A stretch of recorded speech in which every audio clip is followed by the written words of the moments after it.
Hello दोस्तों, आज हम बात करेंगे हार्ट पेशेंट्स में वाइग्रा यूज़ करने से पहले क्या क्या प्रिकॉशंस की ज़रूरत है। यूजली वाइग्रा एक काफ़ी कॉमन दवा है जो इरेक्टाइल डिस्फंक्शन यानी लिंग में तनाव ना आने की प्रॉब्लम के लिए काफ़ी लोग यूज़ करते हैं, लेकिन ज़्यादातर लोगों को इसके प्रिकॉशंस के बारे में पता नहीं है। कई कार्डियक पेशेंट्स डॉक्टर से पूछने से पहले हेजिटेट करते हैं, खासकर जो कार्डियोलॉजिस्ट के पास बहुत ज़्यादा बिजी ओपीडी होती है, या कई बार फिजिशियंस से लोग हेजिटेट करते हैं पूछने में, शर्म की वजह से या अपनी लाइफ की इश्यूज़ की वजह से। अपनी सेक्सुअल लाइफ लोग डिस्क्लोज नहीं करना चाहते हैं, कई बार थोड़ा मिडिल एज या उम्रदराज पेशेंट्स। तो वैसे लोगों में कई बार बिना डॉक्टर से पूछे जब वो वाइग्रा का प्रयोग करते हैं, उनको लगता है इरेक्टाइल डिस्फंक्शन प्रॉब्लम इसको खाने से ठीक हो जाएगी, कोई मैजिक दवा है जो इसको ठीक कर देगी, तो प्रॉब्लम्स हो जाती हैं। तो उनको क्या क्या चीज़ों का ध्यान रखने की ज़रूरत है यदि आपको हार्ट का प्रॉब्लम है, आज उस पर बात करेंगे। टॉपिक पर जाने से पहले जो लोग हमारे चैनल पर नए हैं, मैं रिक्वेस्ट करूँगा कि चैनल को सब्सक्राइब करें, वीडियोज़ को लाइक करें, शेयर करें, फॉलो करें, कमेंट करें, पूरा देखें। टॉपिक इंपॉर्टेंट है, इसे एंड तक देखिएगा। चलिए शुरू करते हैं इंपॉर्टेंट वीडियो। सबसे पहले जो भी तरह का आपको कार्डियोवास्कुलर प्रॉब्लम है, अपने कार्डियोलॉजिस्ट के साथ एक बार प्रॉपर डिस्कशन कर लीजिए कि ये आपके लिए सेफ है या नहीं। अलग अलग तरह के प्रॉब्लम्स होते हैं। अगर किसी व्यक्ति को रीसेंट हार्ट अटैक या लकवे का प्रॉब्लम हुआ है तो इसका प्रयोग मत करिए। यदि आपको सीवियर हार्ट फेलियर है तो प्रयोग मत करिए। अगर हार्ट की प्रॉब्लम माइल्ड या मॉडरेट है और आपका एफर्ट टॉलरेंस अच्छा है तो आप इसका प्रयोग कर सकते हैं, लेकिन अपने डॉक्टर के साथ डिस्कस करके करें तो ज़्यादा अच्छा है। हर एक व्यक्ति की बॉडी की रिक्वायरमेंट और दवा का टॉलरेंस अलग अलग हो सकता है। हर एक व्यक्ति की डोजेज रिक्वायरमेंट अलग अलग हो सकती है। किसी व्यक्ति को अगर नली का ब्लॉकेज है, किसी को हार्ट फेलियर है, किसी को रिदम प्रॉब्लम है, ये सारे लोगों में अपने डॉक्टर के साथ डिस्कस करके ही इस दवा का प्रयोग करें। कभी कभार इसका प्रयोग बिना सोचे समझे या बिना पूछे यदि किया जाता है तो वो डेंजरस हो सकता है। आपके डॉक्टर को आपकी स्पेसिफिक रिक्वायरमेंट्स के बारे में पता होगा और उसके हिसाब से ही आपको वो एडवाइस करेंगे, तो उनसे पूछ के इस दवा का प्रयोग करें तो अच्छा है। इसके अलावा अगर आपका ब्लड प्रेशर अगर लो है तो वैसे व्यक्ति को इसका प्रयोग नहीं करना चाहिए। यदि मान लीजिए किसी दवा की वजह से या बीमारी की वजह से या हार्ट फेलियर की वजह से या बेसलाइन उनकी बॉडी की तासीर ही ऐसी कि उनका बीपी लो रहता है, तो वैसे व्यक्ति में अगर वो वाइग्रा का प्रयोग करते हैं तो चक्कर आ सकती है, कमजोरी हो सकती है, बेहोश हो सकते हैं, हार्ट अटैक हो सकता है।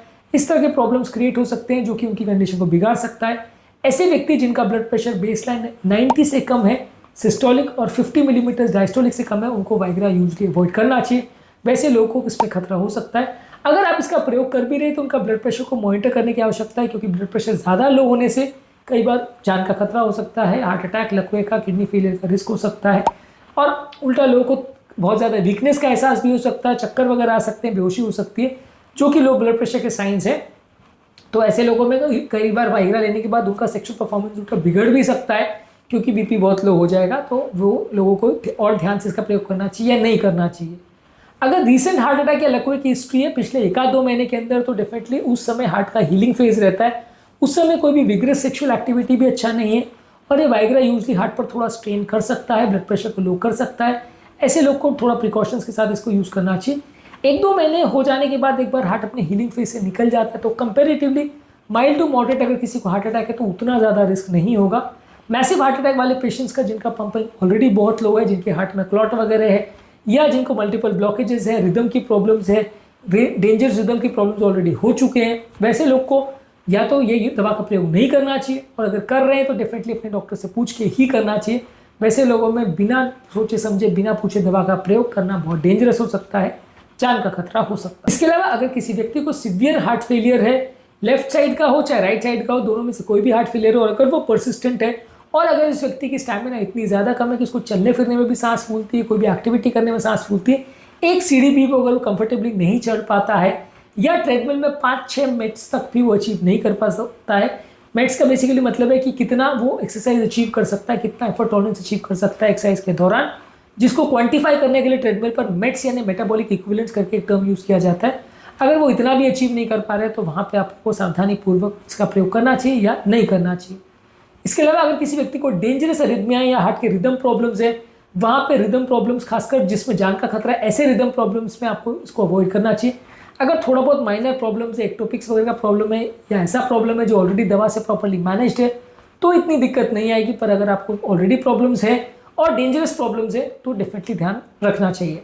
इसके अलावा अगर कोई व्यक्ति हार्ट के पेन के लिए या ब्लड प्रेशर को कम करने के लिए या किसी और कारण से नाइट्रेट यानी नाइट्रोग्लिसरीन या आइसोसोर्बाइड मोनोनाइट्रेट या डाइनाइट्रेट इस तरह की दवा लेता है तो उसको वाइग्रा के साथ नहीं लेना चाहिए। ये दवा का वाइग्रा के साथ रिएक्शन होता है, जिसके बाद एक डेंजरस ब्लड प्रेशर ड्रॉप हो सकता है, जो कि व्यक्ति के लिए चक्कर, बेहोशी का कारण बन सकता है, हार्ट अटैक, लकवे का कारण बन सकता है, कभी कभार जान का भी खतरा हो सकता है। ये बहुत डेंजरस रिएक्शन है। अगर कोई व्यक्ति को नाइट्रेट्स चल रही है तो डॉक्टर से पूछिए, उसको बंद करिए तभी वाइग्रा यूज़ करिए, या वाइग्रा मत यूज़ करिए। कम से कम 24 घंटे का गैप होना चाहिए नाइट्रेट और वाइग्रा के यूज़ के बीच में। अगर दोनों को साथ में यूज़ किया तो बहुत ज़्यादा डेंजरस प्रॉब्लम हो सकती है और व्यक्ति को हॉस्पिटल भर्ती करने की आवश्यकता पड़ सकती है। इसके अलावा जो भी आप वाइग्रा का प्रयोग कर रहे हैं उसके लोअर डोज से स्टार्ट करिए, 25 मिलीग्राम से स्टार्ट करिए और फिर उसको धीरे धीरे करके बढ़ाइए आपकी रिक्वायरमेंट के हिसाब से। एक रात में मल्टीपल डोजेस का प्रयोग मत करिए। जब कभी भी आप मल्टीपल इंटरकोर्सेज भी कर रहे हो और एक इंटरकोर्स के बाद आपका मान लीजिए इरेक्टाइल डिस्फंक्शन वापस हो गया या तनाव नहीं आ रहा तो अवॉइड करिए, लेकिन एक रात में मल्टीपल डोज वाइग्रा के नहीं लेना चाहिए। बहुत पास इंटरवल्स पे यदि आप ले रहे हैं, मान लीजिए अगर सुबह को लिया फिर शाम को वापस ले लिया, या रात को 1 बजे लिया फिर 4 बजे वापस ले लिया, तो पास दवा का डोजेज होने से दोनों दवा का साथ में इंटरेक्शन हो सकता है, बीपी ज़्यादा ड्रॉप हो सकता है, सिग्निफिकेंट साइड इफेक्ट्स हो सकते हैं, तो इसको अवॉइड करिए।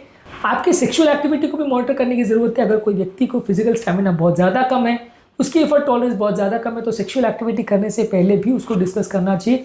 कई बार क्या होता है कि हार्ट का कंडीशन स्टेबल नहीं होता है और ऐसे टाइम पर सेक्सुअल एक्टिविटी करना डेंजरस होता है, तो स्टेबल होने तक वेट करना चाहिए। आपके डॉक्टर की परमिशन मिलने के बाद ही सेक्सुअल एक्टिविटी रिज्यूम करना चाहिए और ऐसे टाइम पर ही वाइग्रा का प्रयोग करना चाहिए। अनस्टेबल हार्ट कंडीशन में वाइग्रा का प्रयोग बढ़ जाता है। अगर किसी व्यक्ति को mild to moderate heart problem है और पूरी स्टेबल है, कोई दिक्कत नहीं है, चलने फिरने में कोई सांस वगैरह नहीं फूलती है, तो वैसे व्यक्ति वाइग्रा का प्रयोग कर सकते हैं। पर अगर उनको वैसे टाइम करने के दौरान कोई छाती में दर्द हो रहा है, चक्कर हो रही है, सांस फूल रही है, ऐसी कोई चीज़ का प्रॉब्लम हो रहा है, तो डेफिनेटली अपने डॉक्टर के साथ डिस्कस करिए। वहाँ पे इसका प्रयोग डेंजरस हो सकता है। वैसे लोगों को इसका प्रयोग करने से पहले डिस्कस कर लें और उसको प्रॉपरली मॉनिटर करें तो ज़्यादा अच्छा है। अगर कोई व्यक्ति को लॉन्ग स्टैंडिंग हार्ट का प्रॉब्लम है, बीपी शुगर कोलेस्ट्रॉल का प्रॉब्लम है और रिलेवेंट कार्डियोवैस्कुलर प्रॉब्लम है, और ऐसे व्यक्ति अगर बार बार वाइग्रा को यूज़ कर रहे हैं, तो डेफिनेटली ये सारी चीज़ें अपने डॉक्टर के साथ डिस्कस कर लीजिए। कई बार ये दवाइयों को बार बार यूज़ करने से भी प्रॉब्लम्स हो सकती है, ज़्यादा डोजेज में यूज़ करने से प्रॉब्लम आ सकती है, बाकी दवाओं के साथ रिएक्शन हो सकता है। खासकर जिन लोगों को लिवर और किडनी का भी साथ में प्रॉब्लम है, उनको ज़्यादा इश्यूज हो सकते हैं। तो वैसे व्यक्ति डेफिनेटली अपने डॉक्टर के साथ एक बार डिस्कस कर ले तो ज़्यादा अच्छा है। वंस इन वाइल यूजेस अगर लो डोज में कर रहे हैं तो उतना दिक्कत नहीं आएगा, पर अगर बार बार यूज़ करते हैं और ज़्यादा डोज में करते हैं, खासकर 100 mg का डोज यूज़ कर रहे हैं, तो ज़्यादा डेंजरस हो सकता है। ये सारी दवाओं का प्रयोग करने से पहले अपने कार्डियोलॉजिस्ट, अपने हेल्थ केयर प्रोवाइडर से डिस्कस कर लीजिए, अपने ब्लड प्रेशर को चेक कर लीजिए। यूज़ करने के बाद भी अपने ब्लड प्रेशर को चेक करते रहिए, कई बार बहुत ज़्यादा लो हो सकता है। और कोशिश करिए कि यदि आपको कार्डियोवैस्कुलर प्रॉब्लम है तो थोड़े लो डोज में ही मेडिसिन को स्टार्ट करें तो ज़्यादा अच्छा है। यदि मेडिसिन को यूज़ करने के बाद आपको प्रॉब्लम्स आ रही है तो अपने डॉक्टर को रिपोर्ट करिए।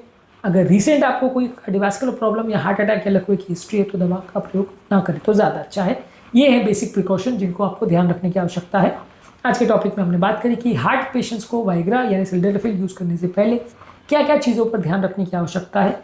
इससे अलावा वाइग्रा के बाकी इश्यूज़ पर, इसके precautions, indications, contraindication, side effects, बचने के तरीके, ये सारी चीज़ों पर हमने अलग अलग वीडियोस किए हैं। इरेक्टाइल डिस्फंक्शन के दूसरे ट्रीटमेंट्स और दूसरी दवाओं पर भी वीडियोस किए हैं, उनको भी ज़रूर चेकआउट करिएगा। उम्मीद करूँगा कि आज के टॉपिक में कुछ नई बातें जानने को मिली होगी। जो लोग हमारे चैनल पर नए हैं उन्हें रिक्वेस्ट करूँगा कि चैनल को सब्सक्राइब करें, वीडियोज़ को लाइक करें, शेयर करें, फॉलो करें, कमेंट करें, पूरा देखें।